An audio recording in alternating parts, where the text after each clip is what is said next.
pues lo primero de todo, efectivamente, más allá de cómo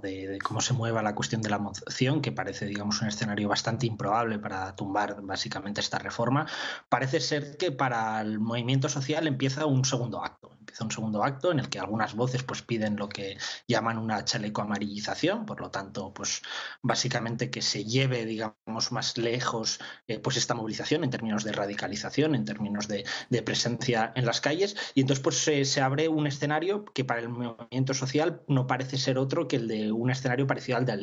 de la ley del primer contrato de 2006 con Chirac, es decir, básicamente de intentar tumbar mediante la movilización ciudadana, pues básicamente esta reforma, o un poco como pasó con los chalecos amarillos con la retirada de la ecotasa y el plan de los 13.000 millones de euros que tuvo que poner a disposición el gobierno de Macron, ¿no? Entonces, si la movilización continúa es o hasta que el gobierno recule y retire la reforma, o incluso la pregunta es si no es incluso demasiado tarde para que esta demanda satisfaga, digamos, al movimiento social, y no estamos llegados, digamos, a un punto en el que lo único que se espera es que el gobierno termine por caer, ¿no? Entonces tendremos que ver si yo creo que las semanas que vienen son determinantes, incluso sobre todo a partir de después del domingo, después de ver lo que pasa con las mociones, donde veremos si tenemos los últimos coletazos del orgullo del movimiento social o realmente una radicalización que sobrepase a las direcciones sindicales, porque hay una aglutinación básicamente de los enfados que puede incluso sobrepasar a lo que las direcciones sindicales desearían, ¿no?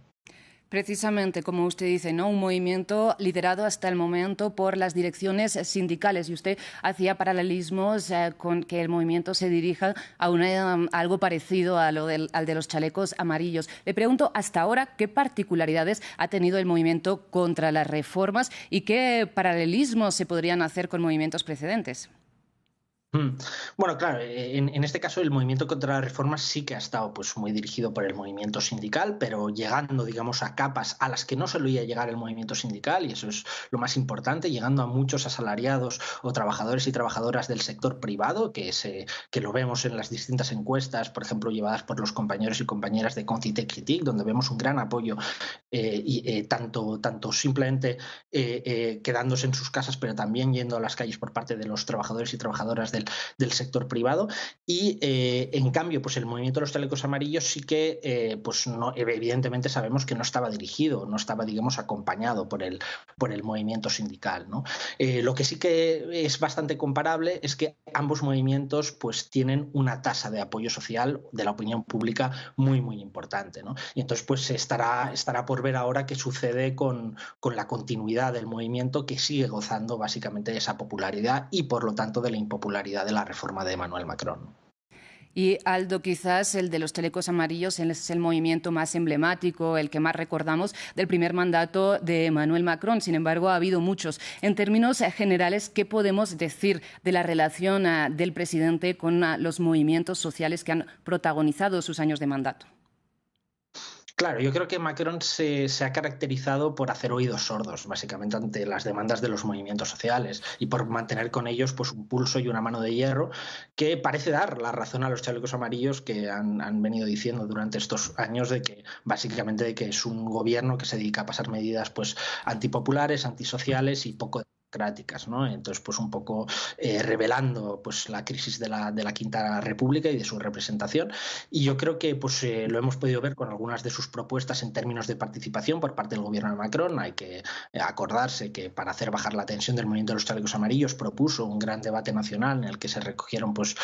muchísimas respuestas a preguntas importantes, aunque estuvieran dirigidas por parte del gobierno, o la Convención por el Clima, para responder también a el creciente enfado, efectivamente, que existe también por la cuestión climática. Y todas esas demandas, toda esa recogida básicamente de inteligencia popular, han terminado archivadas, ¿no? Entonces, pues incluso en esta ocasión, en que la estrategia sindical, al menos hasta el 7 de marzo, era lo que llamamos la estrategia sindical de la escalera, es decir, de ir poco a poco, aglutinar básicamente el apoyo social de la opinión pública, pero sin bloquear el país, donde hemos visto que las direcciones sindicales no se ponían muy de acuerdo sobre la estrategia de la huelga, donde las huelgas totales pues han sido sobre todo en el sector de la recogida de basuras y de las refinerías,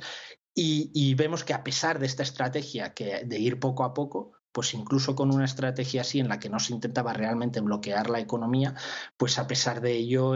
Macron ha decidido pues no reunirse básicamente con los bueno, básicamente con los actores sociales. Entonces, pues es verdad que